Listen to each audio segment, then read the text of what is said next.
everyone! What's going on? Comment ça va, Corlius? Hi, welcome to the after party. I'm drinking an old Jamaica ginger beer. These are the best ginger. Well, they're not the best ginger beers, but they are delicious. So I'm going to drink this and answer your questions. Thank you for tuning in live and watching Bisoubye, the bilingual show, the final one. That was so fun watching it with you, being in the comments and answering the questions. It was very cool. Thanks for being here at the after party. Who have we got? In the house right now? We've got Piotr K. What a legend. All the comments have disappeared. No, they're back. Pokraj, Roy, hello, Anne-Sophie, Anushka, Maria.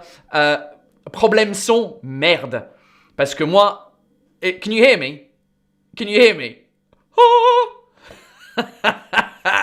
Yeah, someone said ginger beer. Martin, who has an eye on the backpacks. Martin, this is the backpack. This is the backpack that got stolen, that I found again. But I don't have the AirPods anymore. I lost the AirPods a second time. That's that, Martin, you legend. Who else have we got? Who else? You are a young man, pure gold genius. Merci, le sud est bon. Le sud est très bon. Linda Wonder Woman's here. Hello, Abby. Hi, Steph. Vink Lux. You can manage without French subs. This will be a bilingual live, probably, but there's no subtitles. I don't know what your name is, this person here. I tried to tag you in some of the answers on the live, but you don't have a name. You've got no name on YouTube, so I couldn't tag you and I couldn't describe. It was a nightmare. Anyway, I'm glad you're here. So hello, Florine. Renominé. Renominé. That sounds like just one word. I don't know what that one word would be. Renominé. It sounds like something you would say at the Caesar Awards, like the Oscars. Les renominés sont. The nominees are. Happy New Year, dear Paul. Thanks for the show. Mate, thank you for watching it. Callie's in here. Ines Army's in here. Patrick Schnuweweli. Beatrice, there's loads of people. All right, good. I'm scrolling right down to the bottom of the comments now because there are many comments. Yeah, I have that problem with my account. I figured why that was. You can refer to me as the nameless one for now. You will be the nameless green. Is that a green? Is that a girl in green? Is that a manga girl in green? Yeah, I think it is. You will be the nameless in green. Cheers, everyone. By the way. Amélie Bord, c'était trop cool cette soirée, j'ai laissé Paul, je dois aller prendre ma douche. Eh ben, va prendre ta douche, Amélie Bord, et si tu veux, prends ton téléphone, si c'est un iPhone, your iPhone is waterproof, so you can put the iPhone in the shower and just listen to us talking shit. Well, listen to me talking shit while you have a shower. That's fucking weird. Don't do that. Ecrenez, hi Paul, I was in Clermont-Ferrand, to see you almost a year ago. I hope you're well. Happy New Year. I am well. Thanks very much. Happy New Year to you too. I am well now. I'm happy that the show is out there now for people to watch. By the way, I just need to check that it's still up and people can still watch it. Because it was live, but I want it to be up there forever. Where are we? Full shows. Yeah. All right. Good. It is live. Explaining our iPhones are waterproof. Our iPhones are waterproof. Well, it depends what iPhone you've got, but I believe I think it's the iPhone 7 that it started being waterproof. So you can do what you want with it. Ben Languages, lo siento for stealing your backpack. Oh, here we go. You thieving bastard, Ben Languages. Oh, God. Under the Snow says, let's fucking go! Mate, that is a cool profile picture. I am jealous. I wanted to go skiing this year. I wanted to go up the mountains with my daughter to take her for the first time, like properly skiing. But I'm on tour, unfortunately. So you know what I mean. We can't do it. Raquel Regal, t'as des bloopers pour mettre à la fin? Des bloopers, a blooper reel. It's kind of weird doing a blooper reel for a stand-up comedy. Do I have any bloopers? I don't really know. I'm trying to think. Because basically the show that you just watched is not one show. It was the combination of two shows that we filmed on the same night. But there were no actual bloopers in the shows. It was just, one of them, most of the show, I can't even remember which most of the show you saw. Because I don't have the file on my computer. No, I'll try and find some bloopers. I'll ask Manu, who did the editing, if there's any fun bits that I can show. It wasn't like my previous show, So British ou Presque, where one woman laughed really ridiculously loudly for like 10 minutes and we couldn't finish the joke. Yeah. Pendant le show, il y a un bloopers en soi. C'est vrai, Antoine. During the show, there was a couple of times where I messed up what I was saying, and I blamed it on the Belgian beer, which was non-alcoholic.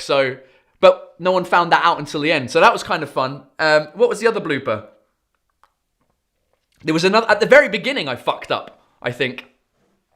Oh, why has that gone really small now? All of a sudden, what happened to that comment, Antoine? Just disappeared. Here we go. Oh, you missed my previous comment saying that you're an Apple trainer still. Oh, right. Yeah, I'm still explaining to people how technology works, especially my wife and my mum, because, you know, they're not very good with technology. So, you know, I'm having to to explain how it works. Tio Lady, thanks for asking. How's my daughter? My daughter is fine now that I don't play her those books. Like, by the way, I've still got 2 of these fucking books. I actually have 3. One's over there, but it's broken. The one that's on my shelf just here, it doesn't work anymore because I used it so much. And these 2, I'm still using now because I still like talking about this book on stage. So they're going. These ones are going on tour with me in case one of them breaks. Matt Nav. Off topic, Paul. Nothing's off topic, my friend. Everything's on topic here. Loved seeing you, Jay Swanson's video when he got his citizenship test and you tested his French knowledge. Yeah, my friend Jay Swanson, who is American, who's also on YouTube, he became a French citizen and you passed like a test. But I was like, Jay, you're not proper French until you know some of these questions. And I quizzed him on some of his like French culture stuff. One of them was like, can you name the 2 islands? Let's do it now. Let's do the quiz now. See if you guys are French enough. I'll just do one of the questions that I can remember, which was which 2 Caribbean islands are part of France? Which 2 Caribbean islands are part of France, like a department of France? Actually, I shouldn't have given it away by saying 2. Matt Nav, Mayotte is not one of those, because Mayotte is not in the Caribbean. It's a Guadeloupe, exactly Guadeloupe, and there is one more, I think.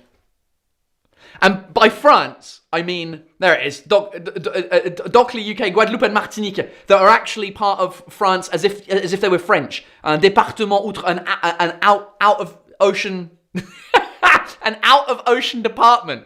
There are other departments, but they're not. They're like territoire outre-mer. They're not. They're like French owned or something, like the British Virgin Islands. They're not part of the UK, but they're something to do with. I don't know what. I don't know. Département d'outre-mer. Thank you, Raquel Regan. But then there's like overseas. Overseas, of course. PQRS. Overseas, out of the ocean. Oh, fucking hell! Are you sure there's no alcohol in this? Jesus. St. Bart's has something to do with France, but it's not a part of France. Do you know what I mean? Overseas departments and territories, right? But they're not. So they're not called that anymore. They're not called dom-toms anymore. They're called DROMs, Département et Région Outre-mer, something like that. But maybe there's still a tom involved. I don't know. Anyway, that was one of the questions. Marjara09. Paul, we will come to Dublin in March to see your show. Is it possible to grab a beer with you after? It might be. I don't know where we're going to grab a beer after the show. What I do know is some of my family, so my mum is Irish, and my uncle, her brother, lives in Dublin, and he's got 2 daughters, who are my cousins, obviously. So I think we're all going for a drink somewhere. I don't know where. But if you're coming to see the show in Dublin, I will announce it in Dublin and be like, right, where are we going for a fucking creamy pint of Guinness? There is this amazing guy that I keep seeing on my Instagram whose punchline is always creamy fucking pint of Guinness. Well, not Guinness, just a creamy fucking pint. Let me show you the video about today, New Year's, and also this is a good play on words for you. I have to find it now. Who did I send it to? I sent it to my mum. Of course I did. Here we go. Sometimes I don't need the creamy fucking pints. Wait, that's not it. Sometimes. Hold on. It's this one here. Here's upon us. A new beginning. A chance of a fresh start. Personally, I can't wait to get back into fitness. Fitting this creamy fucking pint into me.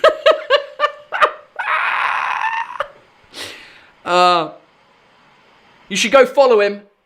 That is his name. $3 left.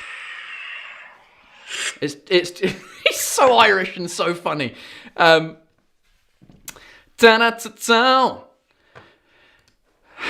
Kangaroo, language question. Your picture is amazing, by the way. Should Esperanto be used more widely as it enables communication on an equal footing?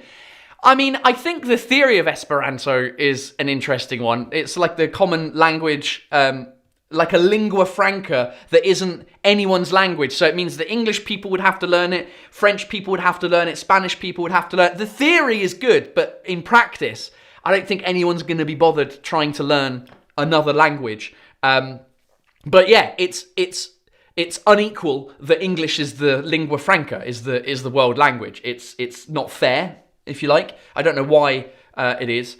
It's a good history lesson. I don't know. I studied languages at school, but the history of the English language being the dominant language was not part of it. So anyway, Gochhawak ame, Gochhawk ame, Gochhawk ame. Paul Taylor, we love you. Me and my little siblings.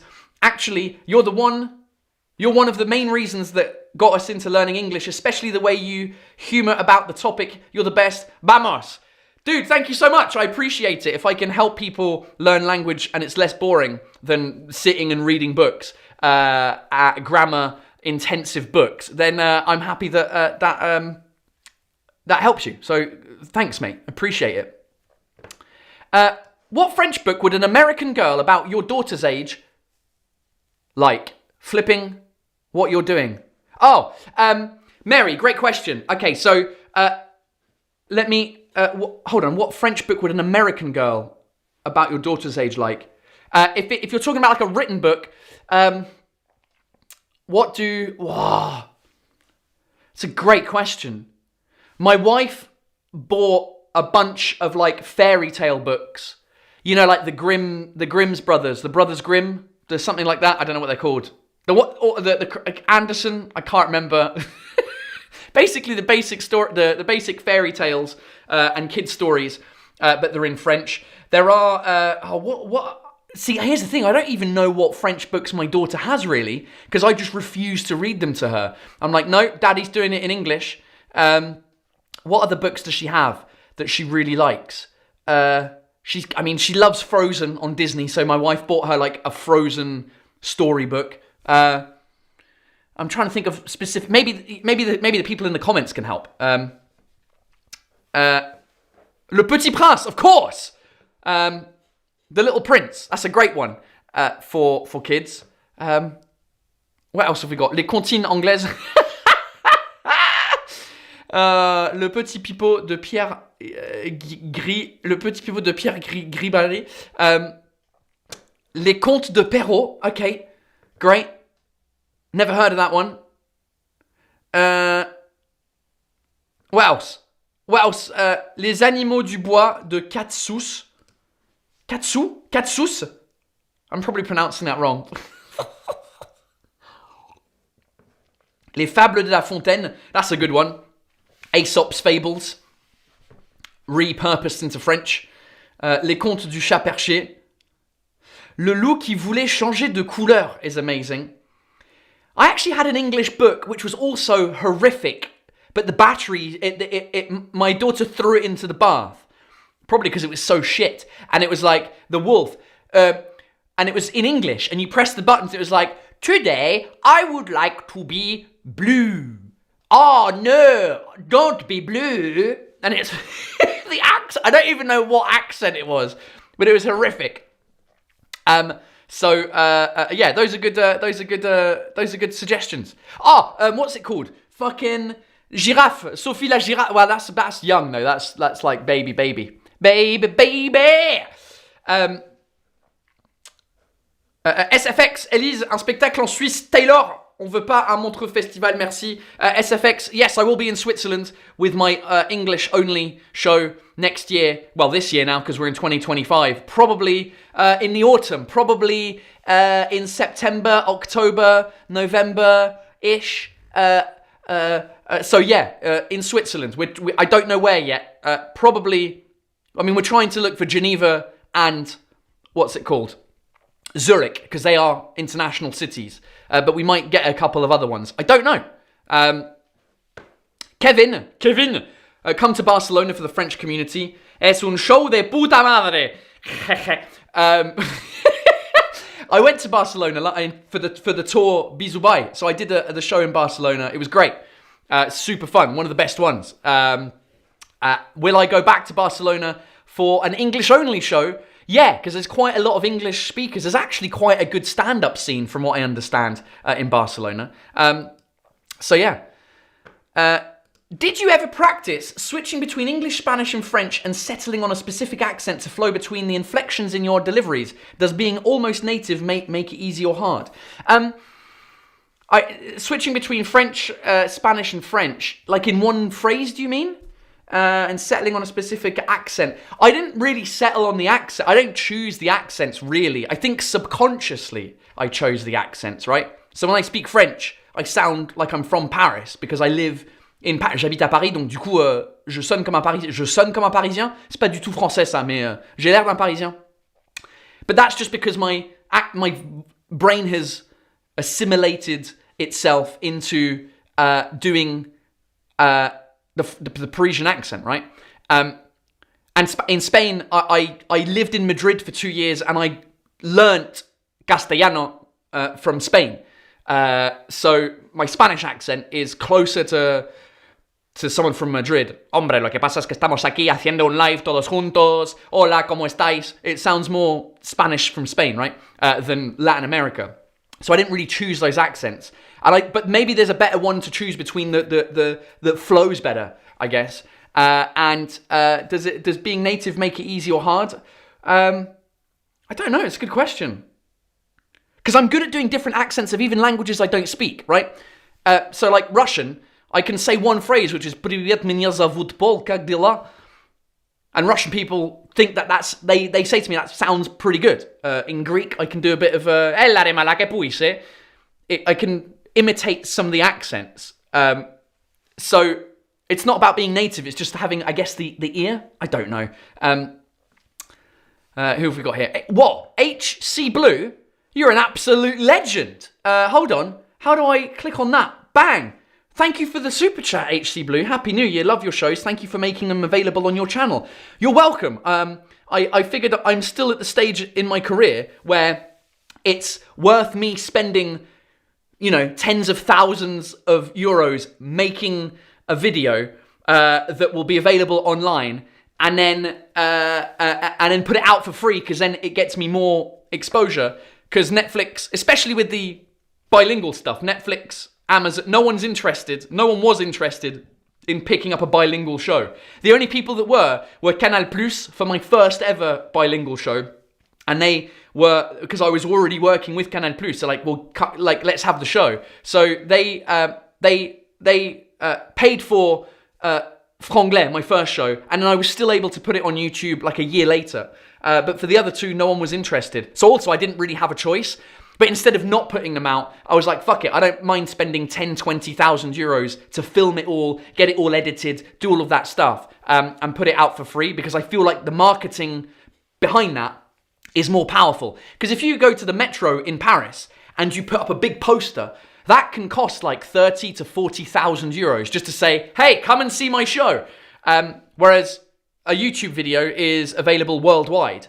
And so it means that I'm able to do a world tour, which is amazing. For this English show, we've got the UK and Ireland and Australia and New Zealand booked. So those dates are booked, the tickets are live. And then we're going to try and add the US and Canada, Asia, the rest of Europe, France, all that kind of stuff. And the only reason I can do that is because the shows are for free and people can see them. So you're very welcome. Thank you for your $50 super chat.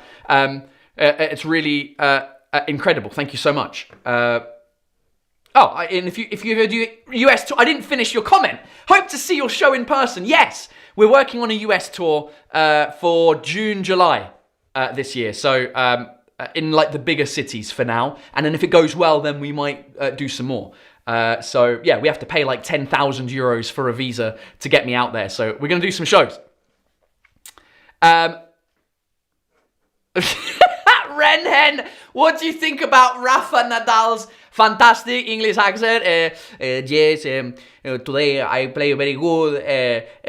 Novak was very strong, but I have managed to win the points, and the service today was stronger than before. And merci beaucoup, Roland Garros.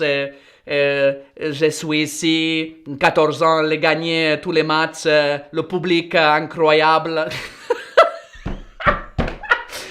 Oh, fuck. I love Rafa's accent. It's amazing. It reminds me of, there's somebody else of like the Formula 1 driver, Carlos Sainz. Same thing. It's amazing. Hey, est-ce qu'on peut avoir un... Hey, cette affaire-là, ça marche-tu chez Windows Call? Yes! Si tabarnak de ginger beer à marde. Chris. Are you still doing terrible translations, Joshua Isaac? I have an amazing one from my trip to Southampton. I'm going to Southampton in a couple of weeks. A terrible... I am... Send it to my email, but I'm not doing them on the lives. I'm going to do them in like real videos because I think it's fun content. So send it to my if you ever come across a terrible translation, send me an email, translations@paultaylorcomedy.com. And starting in the next couple of weeks, I'm going to record all of these and then start putting them out on YouTube and the rest of social media. Monsieur Wazo, Hawaii, I would have liked to do the tour in Hawaii, but I think it costs too much money for now. Do you have a Patreon, Paul? I do, Himeshan. I do have a Patreon. It is patreon.com/Paul Taylor. And you get a sneak peek into some of the... I mean, for now, I'm not using it that much. I do like a video maybe every couple of weeks where I chat to my Patreon legends. That have been supporting me for like 4 years on there. It's incredible. And the other day I was editing some of the clips from Bisoubye, which you just watched, and I just did the behind the scenes of how I edit and publish one of those videos as an example. So I do have a Patreon, yes. Thank you for asking. Ton tailleur est-il riche? Is my tailor rich? I don't have a tailor. My tailor is Uniqlo. That's where I buy my shit from. I think, Uniqlo are probably quite rich. So the answer is yes. Killing Online, great question. What's the new English show about? So basically, because in the English-speaking countries, no one knows who I am, right? Apart from the French people, of course.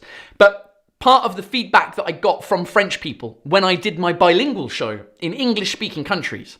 They'd all say to me, Paul, like, thank you for coming, but I wanted to bring all my Australian colleagues with me, or my English, or American, or Canadian, or German, or any colleague that isn't French-speaking. And they're like, but they don't speak French, so I couldn't bring them, so they'll have to wait for the subtitles. You should come and do an English-only show. So I was like, oh, that's a good point, actually. So the whole point in this English-only show is to...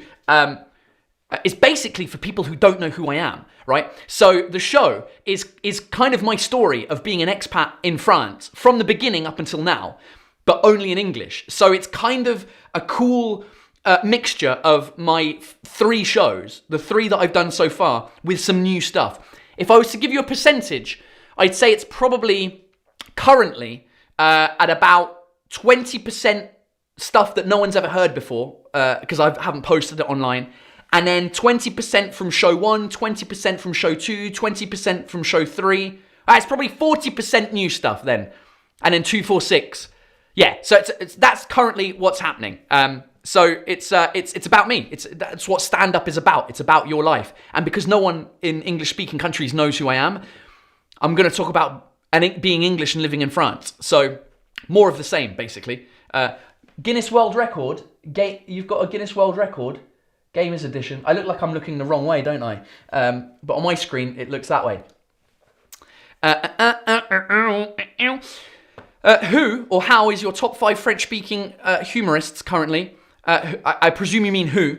And humorist, we say comedian in English, comédien. It's very confusing because comédien in French means actor, but humorist in English no one really uses it. So comedian. The top 5, it changes all the time. Who was I talking about the other day? Who I was like, oh man. Oh shit. Who am I top 5. They're going to change all the time. The ones that definitely never change are Verino. Verino, who's a friend of mine, but he's also hilarious. Verino, Florence Foresti, I really enjoy what she does. Obviously, Gad Elmaleh. Malik Bentala, I actually really like Malik Bentala. Who else have we got? I mean, there's loads of people, aren't there? Thomas Wiesel, I really enjoy Thomas Wiesel. Arun, that was it, Arun. I fucking love Arun. He's a friend of mine as well. We also kind of look very similar. That is my wife. And so, who else? Whoo! Marina Rollman, I really enjoy. Tanya Dutel is a friend of mine. Who else? I mean, there's so many.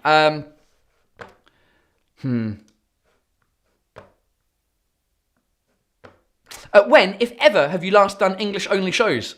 Never, Joanne. This will be my first time doing an English-only, like a full hour show. I've done 15-minute and 20-minute and maybe half an hour's before in English. I used to do the half an hour show with my friend Luke when the Russians arrived late. But I never did a full like hour and 15 show fully in English. I guess I felt like I wasn't ready for it, weirdly enough. My impression was good, but it needs more eyebrow action.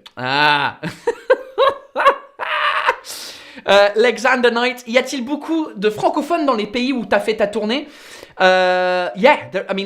There are French people everywhere. And so when I went to Australia, the shows were packed. French people really come together in Australia. In the UK, obviously, there's a lot of French people. In Canada, in the US.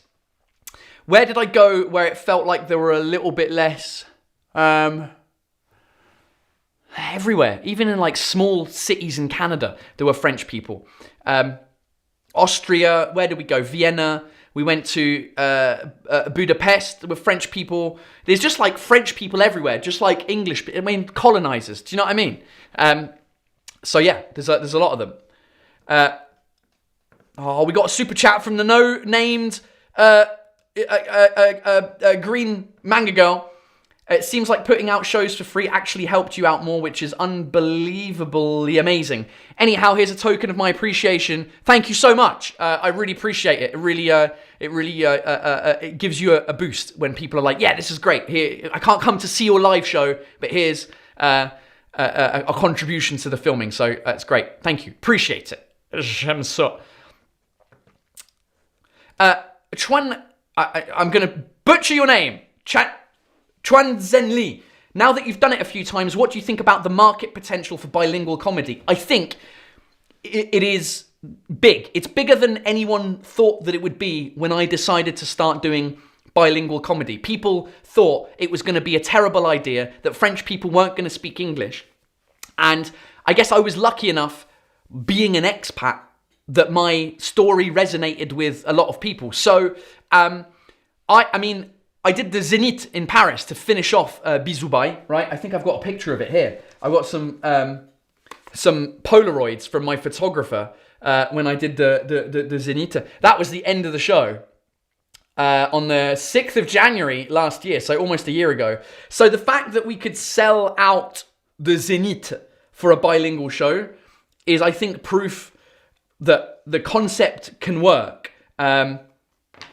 So yeah, I think it can work. And it's just finding that audience that's the difficult thing, right?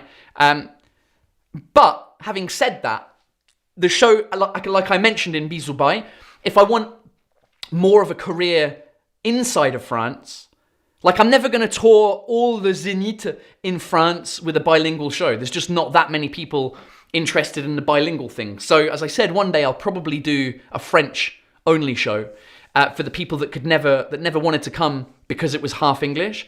And right now I'm doing the English only. So to develop, so I've got my thing in France, and I could have done a 4th bilingual show and a 5th one and a 6th one and a 7th one. But I was kind of like, all right, where else can I go with this? Well, maybe I can have an impact in my own country and in English-speaking countries by doing an English-only show, and then maybe develop the French stuff. So we'll see. I don't know. I might find that after this year, doing the English-only just doesn't work for me. And I might come straight back to bilingual. Who knows?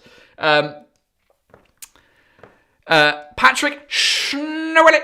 After Paris, London, Brussels, where will you film your actual show? You mean my current show?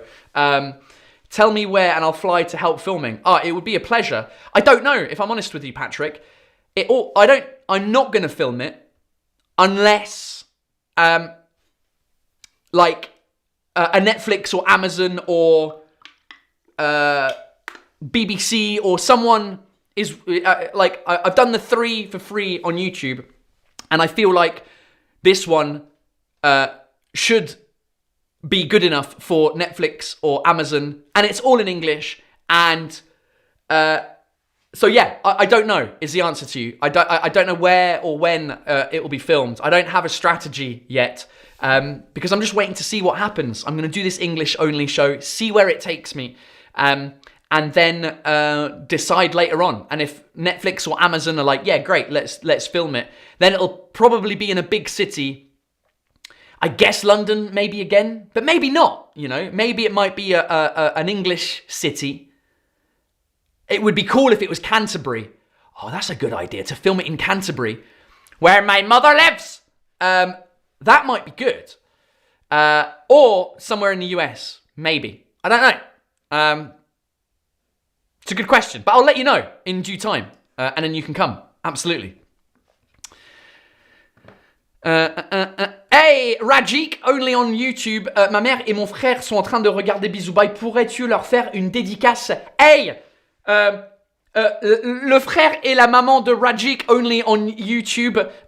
Salut, merci de regarder mon spectacle avec ou sans les sous-titres. Je vous aime. Et votre fils, frère, est incroyable. There you go. Have it. Rajik, why are you only on YouTube? Why are you not on Instagram, TikTok, Facebook, Twitter?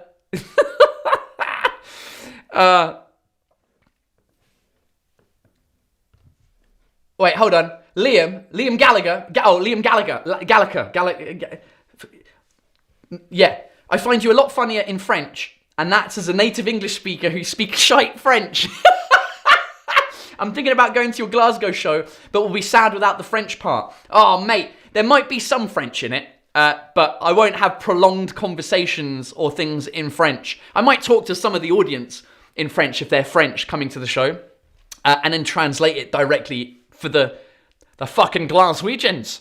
Also, it's Valentine's Day in Glasgow when I'm doing my show. So that what could I not have picked a more romantic city to do my show in on Valentine's Day than Glasgow? Henry, le petit ampli Marshall derrière est sexy et il me fait l'œil le coquin.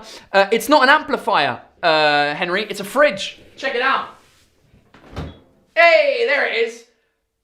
It's completely empty though. I've got nothing in it. Because I just finished my last ginger beer for there. So it's even sexier than an amplifier. Sebnem.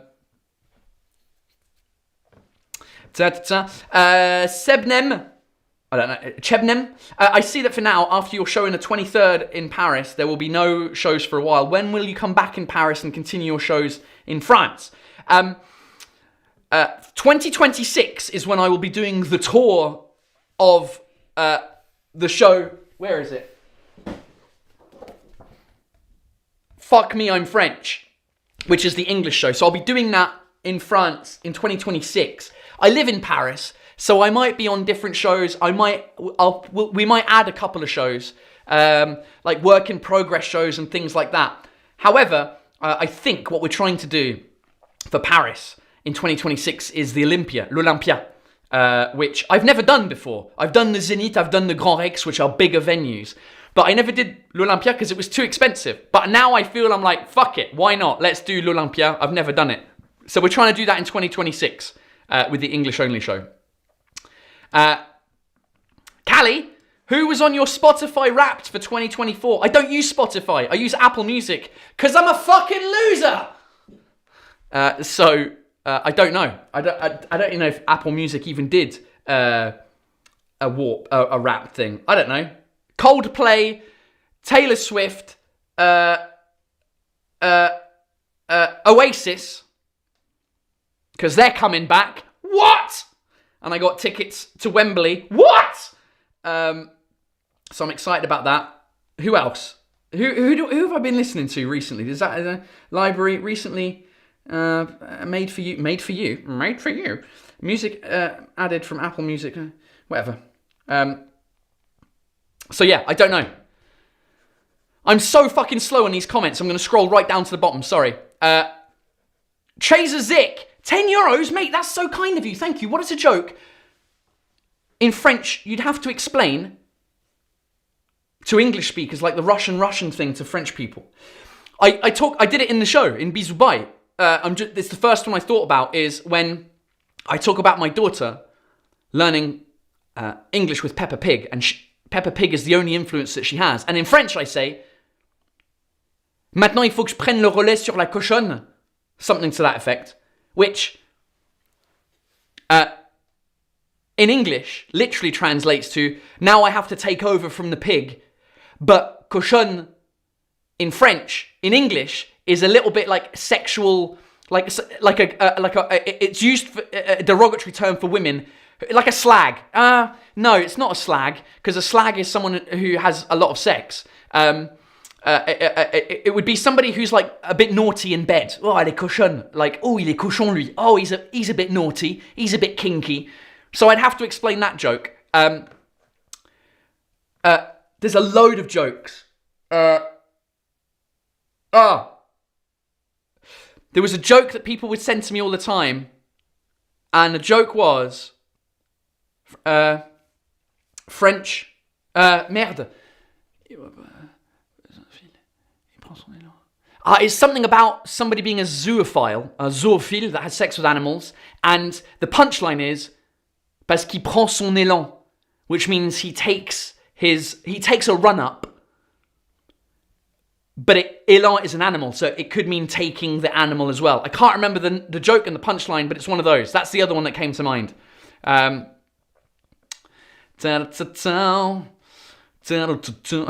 Wow, le camouflage, j'adore.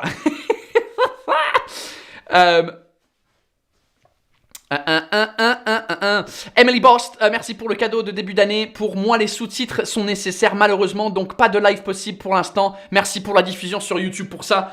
Eh ben écoute, merci beaucoup Emily, ça fait plaisir. Et travaille sur ton anglais, comme ça tu pourrais venir peut-être un jour me voir en anglais. Mais entre-temps, j'aurai des shows en français. So there you go. Thanks, Emily. Apple Music has a recap. Okay, how do I activate that then? Is there a way to do that? Home? Recently played. Oh, replay 2024. There we go. So we've got Ed Sheeran, we've got The Kooks, we got Rudimental, but these are just songs.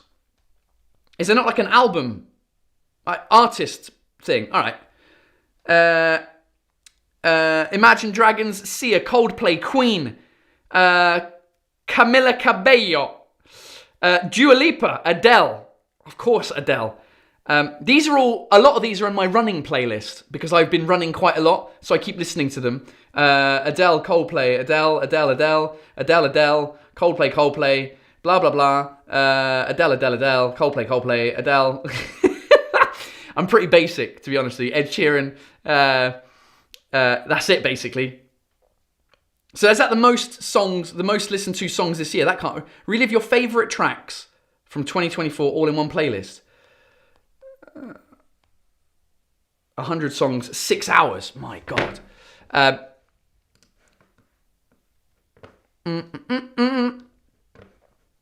I planning to do shows in London in 2025? Yeah, 14th of March. I'll be in London at a place called Cadogan Hall. Tickets are available on my website. Have you thought about doing Edinburgh Fringe at all? It would be super for a work in progress show or a bilingual show. Look, this poster. Fringe Festival. I was there from the 14th to the 25th of August last year. What? Roxanne, great question. The last funny thing that my daughter did. What did she do? Oh, I tell you what she did.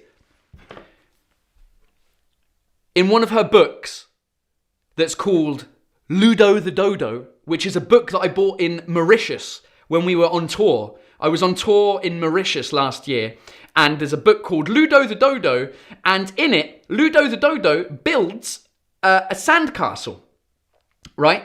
And in the book, at some point, it says, I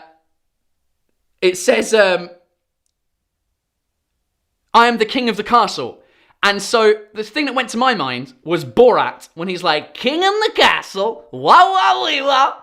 And now my daughter does that. Hold on, let me see if I can get the audio. I don't want to spoil it. Hold on.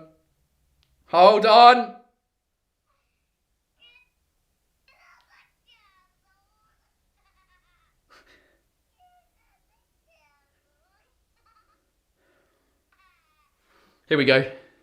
Ready?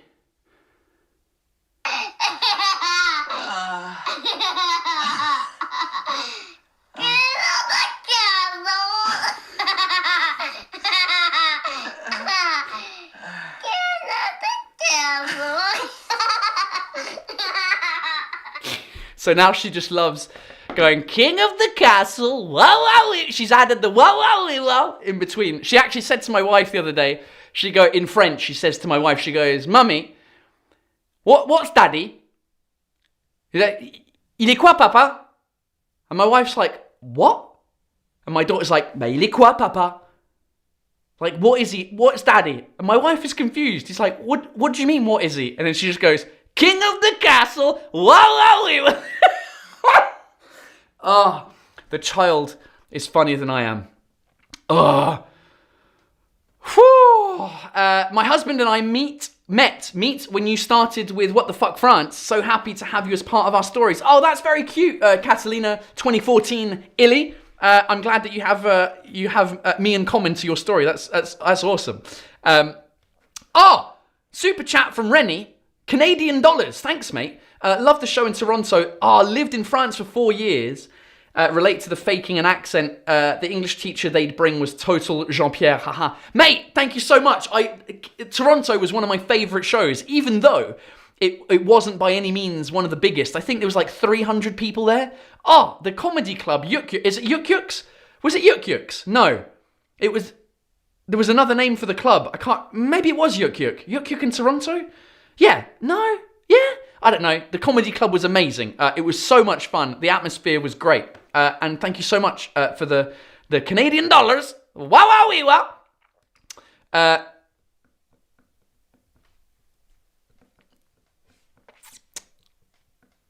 Borat, you'll have to explain it to your younger audience. Yeah. Oh, God.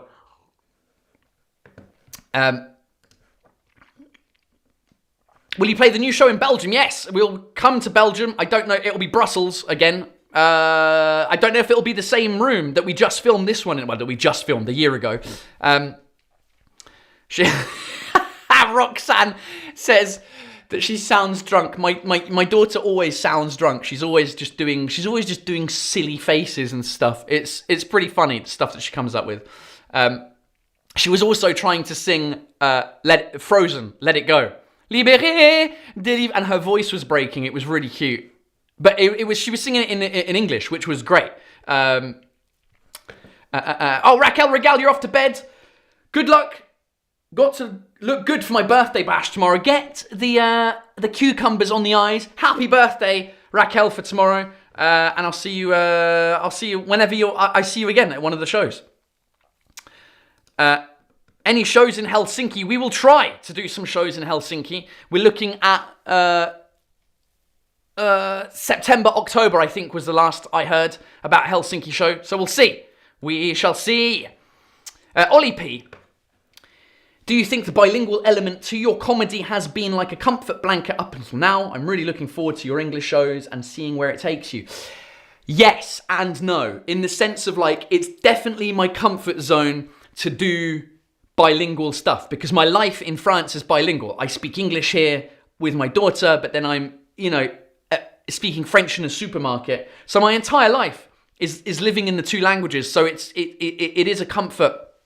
And some jokes just work really well if you understand both languages. Having said that, though, I do think it is more complicated to do the bilingual stuff because I'm constantly thinking about a joke and whether it's going to work or not, based upon the complexity of the language. Whereas, if I'm doing an English-only show or a French-only show, if people don't laugh, it's because the joke is shit. Does that make sense? It's not because there's been a weird level of comprehension. Now, what will be interesting is when I do the English shows in France, because I think I'll find myself going back to the level of cadence and language that I have done for the bilingual shows. Because if I'm doing a show in Lyon or Aix-en-Provence, well, insert French city here, I'll still be conscious, like, probably most of the audience is French. They're probably not English speaking. I might have to slow down a bit.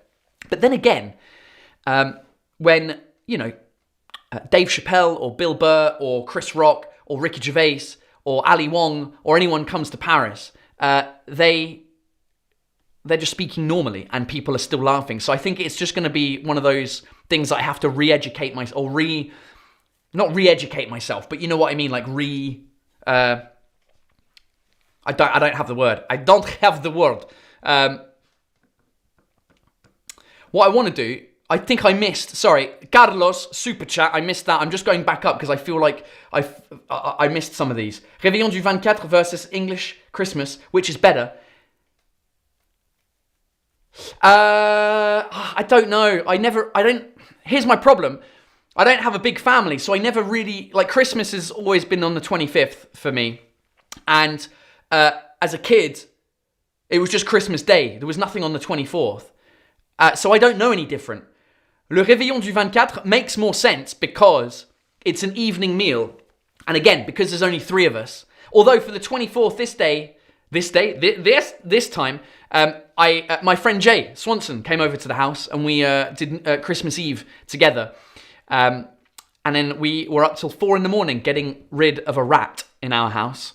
A story which I might save for the stage, because it was pretty horrific. Anyway, so I don't know which is better. I feel like it's a bit more fun at night. Because the 25th, it's like you get up and you start cooking immediately. Because it takes a while to do the meal. I don't know, if I'm honest. Both are good. Sorry, I forgot I didn't see the super chat come when you said it. And I think that's it. I think they're the only ones I missed. Right. All right, mate.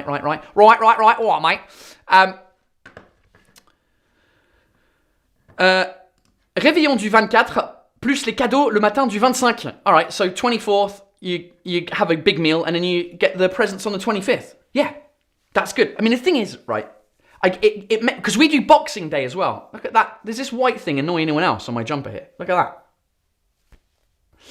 It's a problem with wearing black jumpers.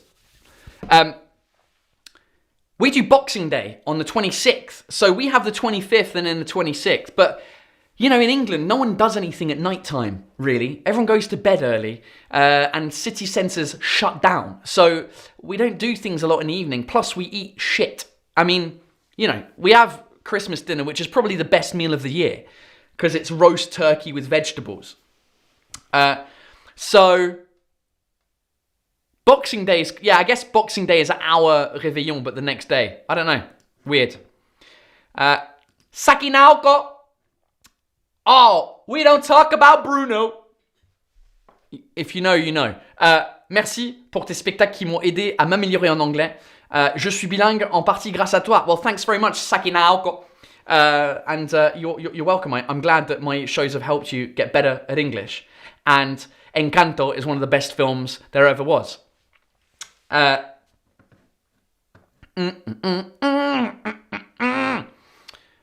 Chazod, tu veux dire ton sweat?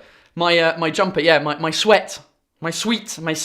Well, actually, technically, this is probably un pull, just a jumper. Because it's not like a hoodie material. It's not sweatshirt material. Do you know what I mean? Us English start cooking first thing Christmas Day. Those Brussels sprouts need at least 6 hours to boil. Mate, Brussels sprouts. Why would anyone eat Brussels sprouts? Well, with bacon and all that. Yeah, shut up. But, you know. It is windy as shit. The trees outside are going crazy. Control Alt Suprimir. Have you ever thought of doing the presents the Spanish way on Los Reyes Magos? No. Just because obviously, I mean, as an adult, fine. With the kids though, it's difficult, you know, because Christmas is Christmas, isn't it? It doesn't matter what religion you are. I mean, even the kids like at Louisa's school were getting presents on Christmas Day, and they're not even Christian. But the 6th of January is apparently when the three kings showed up and actually gave their presents to little baby Jesus Christ there. I don't know why I went Irish for that. Little baby Jesus Christ, Jesus, Mary and Joseph. But yeah, I think that's a cool thing. I don't know what the Spanish do on the 25th then. What do they actually do on the 25th? Do they get anything?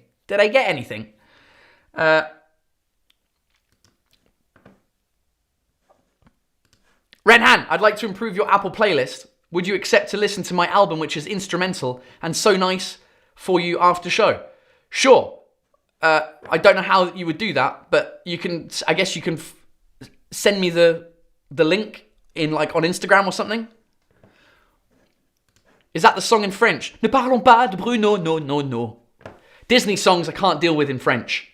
Some of them are good, but it's the best If anything there's nothing better than a Disney song translated, because they're like the best translations, because they go through so much process.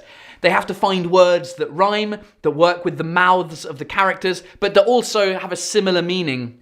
You know, like Let It Go, from Frozen. Let it go. Libéré, délivré. I mean, I get it. Le froid, anyway. The cold never bothered me anyway. Le froid est pour moi le prix de la liberté. See, it doesn't. But the overall song has the same feeling, so it's very good. Ne parlons pas de Bruno. Literal translation. Clara's son. When and how did you find the true love? In London was when. That's not an answer, Paul. When is a time, not a place. The 27th of November 2008. We just celebrated our 16-year anniversary together. And it was in London. And how? We met because my Turkish friend, Burcu, who I was living with, was in the same law LLM postgraduate law degree, England, whatever, than my wife. So my wife and this Turkish girl were studying together, and I was living with the Turkish girl and bought her laptop. It's not an Apple, it's not a Mac, and I know you work at Apple, but can you see what you can do? And I was like, all right. So I showed up in like a pair of Ugg boots because I'd just come back from living in Australia and in the winter, and Australians wear Ugg boots inside. So I'd got myself a pair of Ugg boots, and I was wearing a pair of sweatpants, tracksuit bottoms, and just a shit t-shirt. And I just walked in and didn't speak French to her at all. I spoke French at the time, but I was just like, no, you've come here to learn English. And we spoke English. And then she didn't know the word, I think it was backup. She didn't understand the word backup. I was like, oh, have you got a backup of some of your data? And she was like, I don't know backup. And I said, sauvegarde in French. And she was like, what? Hold on. Mais tu parles français? Mais tu te fous de ma gueule? And it worked. And now she realizes I don't speak good French, so she rips it into me. So that was 16 years ago. 16!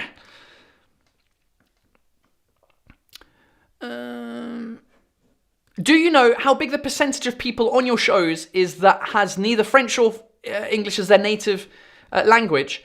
Bonne année, Gio Trevi, by the way. Before I answer your question, Tonis, Gio, look, check this out. Hold on. My beer, your gift to me, the beer thing is almost full now. Look, check that out. I've only got, how many? I've only got like 5 holes to fill. Hey, that's what she said. No, that's what he said. Anyway, Happy New Year, Gio. Anyway, Tonis, I would say probably so far in the shows that I've done that are bilingual, maybe like 10%. Because when I ask the audience, I say, where are the French people? Well, I asked, like, where are the French people, the non-French people? But then I also asked, like, the people who are not from France or England, which countries are you from? And there's always, like, 10 people that shout out, like, Guatemala, Italy, Germany. So I'd say maybe 10% is a rough estimate. If you were to make it big, which venue would you like to play and where? Dockley, UK. Well, I feel like, obviously in the UK, the O2 Arena in London would be the reference, right? And in France, it would be Bercy. Or maybe it would be like the Adidas Arena. Although the Adidas or the U Arena, whatever, they're not as, they don't have not a name, but they don't have the same quality, perceived quality as Bercy would have, right? Or Madison Square Garden in New York. But also, playing in a big venue isn't necessarily the fun. I did the Zénith in Paris, right? And that was, 4,000 people? Which is a lot of people. And the show was amazing, but it didn't feel any more amazing than performing to 1,000 people in Montreal. It had the same effect for me on stage. Like, it's just a lot of people. I think when it goes over 1,000, you don't really see the difference between 1,000 and 5,000 when you're on stage. In my experience so far. Now, if you say 15,000, that's a different question. So I'd like to try it once in my life to do like a 10,000 or more seater, just for the experience. But it's not a manageable thing. At some point, though, it's, just like musicians, I think you get to a certain level, which I don't really want to get to because it's not as fun as an experience for you guys, is that you can't not do those venues because if you just do like a 1,000 seater, it gets sold out in seconds if you're a massive comedian or a massive musician. And it's just, then it's even more unfair on your audience because they really want to come and see you, but then it's always fucking sold out.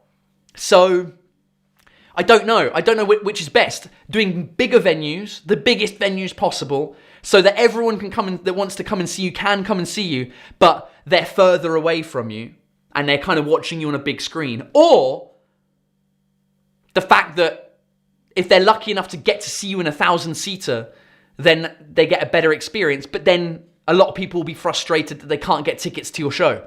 It's a good dilemma that I'm not yet at the level to have.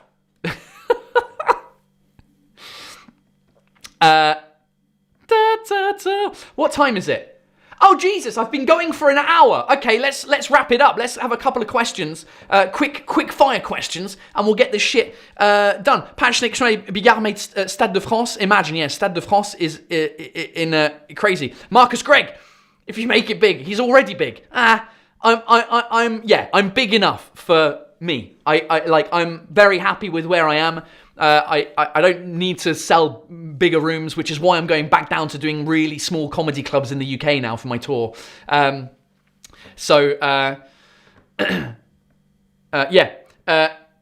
ne vaut une petite salle pour un stand-up show. Linda Wonder Woman, we agree. On est d'accord. I would say the minimum amount that you need for it to be like a decent show is like 100. Any less than 100, it can be a bit awkward. But I have had great shows where there's been 40 people in the audience in a 40-seater. So really, there isn't a size that makes it better. As an audience member, of course, if you're doing a show and the comedian's in front of there's 40 of you, then it's better. Obviously, if it's somebody who's of any success and you're a fan of. Usually if you're performing in front of 40 people, no one's that excited to see you, right? So you're just seeing another human on stage talking. So yeah, it's kind of weird. I don't know. Thinking about it too much. Henrik Normand, love your content, Paul. Gutted I couldn't see you in Vancouver. Would love for you to come to Victoria. Well, maybe, if the tour goes well with this English-only show. J'ai constaté que Fuck Me I'm French est entièrement anglais. Quel déçu. Bien que je sois anglaise, je ne sois pas bilingue. Je comprends assez bien. L'aspect bilingue m'a beaucoup plu. Eh ben, je suis franglais. I'll be back at some point doing bilingual shows. I just fancy doing English-only shows for a while so that the French people in English-speaking countries can bring all of their English-speaking friends to one of my shows. Where is the best audience? So far, the north. So Lille, Brussels, Montreal, Scotland are a great audience. I think the further north you go, the most fun it is. I'm trying to think of my previous show. Dijon was a random place that was amazing. Strasbourg, out of control. They gave me this English UK flag here at the end of my show, like I was fucking Freddie Mercury or something. It was unbelievable. What do you think about Matt Rife? I think Matt Rife is crushing it. I think he's doing a great job of being able to post clips of him talking to the audience, which he's very good at. I find that his crowd work is very good. I went to go see his live show here in Paris when he came through a few months ago, and it was good. It was a good show, but I still prefer his crowd work interactions. He's a very funny person, but a lot of people shit on him because a lot of comedians shit on him because he has just exploded the game. And just doing this tour that's ridiculous. It's come out of nowhere. It's come out of nowhere, and good for him because he's been working on it for years. So I envy his crowd work. So yeah, but he's still young. Do you know what I mean? Like young, actually, he's 25 or something. So he needs to go through more of life experiences to really, I think, have things to connect to with the audience, if that makes sense. Right. What time? What? It's 26 minutes past 10. I'm going to stop at 30, okay? Vinklux, let's go. Okay, Paul, here's the question. Would you like to do a talk about what you do in a French school for foreigners? That would be amazing to make people... Yeah, I think at some point, when I get time, I would like to do a tour of schools, and if any of my story can help inspire kids who are maybe learning languages or don't want to learn languages because they don't know what to do with it. I'd love to go back to my old university in London and speak to the students there, because when I was studying languages at university, we didn't know what the fuck we were doing. We didn't know what job we were going to get afterwards, and we didn't even know the possibilities when you study a language. So yeah, I think at some point I would like to do that. Thibaut Salé, Philippe, ça va avec Sebastian Marks? Yeah, he's a good friend of mine, Sebastian Marks. He texted me today. I texted him saying, like, why don't you come round the house and we'll do Galette des Rois with all of the English-speaking comedians. And he's still in the US. So, yeah, everything's great. And he's finally getting the success that he deserves as well, Sebastian Marks. He's crushing it on social media. His shows are sold out. Super happy for him. Right, on a un théâtre à Auray, passe quand tu veux. Mais j'ai été à le théâtre à Auray. It's called Théâtre à l'Ouest, in a really nice little building. I've done it twice. In fact, I've done it 3 times. Really fun time. Okay. What have we got? We've got 2 minutes left. No question, just merci pour les shows. You're very welcome, Artem. Thank you so much. Chazor with another super chat. You're a legend. Traduire une blague, changer une ref ou pas dans une optique de comprendre et qui comprend. Don't watch it now, just promise you will. What? Oh, Mr. Fox, YouTube. Oh, okay. Is that, you're telling me that I need to go watch it? I will go and watch it. Thank you for the super chat. I appreciate it.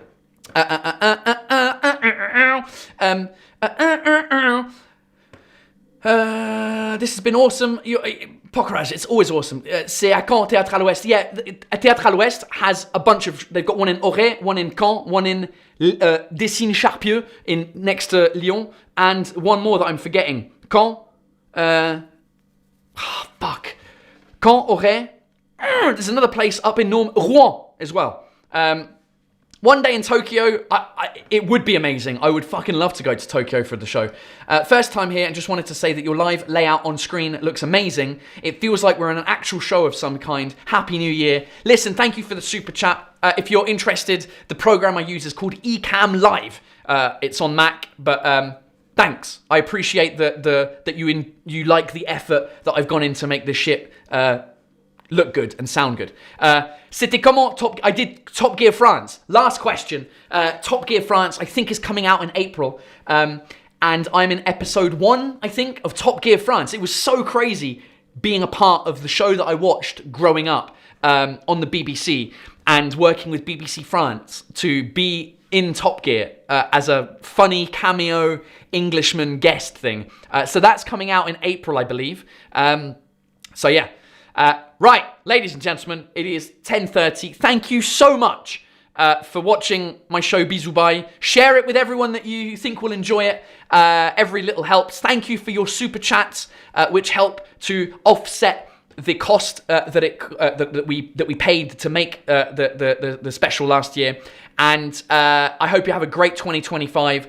I will see you out on tour, hopefully in a place near you, or I'll be on YouTube a lot more often and on Instagram and on TikTok posting clips of my tour. I'll be talking to the French people in the audience saying, why the fuck do you live in Newcastle when you come from Marseille, and seeing if any funny stuff comes from that. So you'll get to meet all of the French people that come to my shows, and I will post those clips onto YouTube and other social media as well. All right, you guys have been absolute legends. Thank you so much for hanging out with me for the extra hour. And hey, I hope you have a great 2025. Health, happiness, family, all that kind of stuff.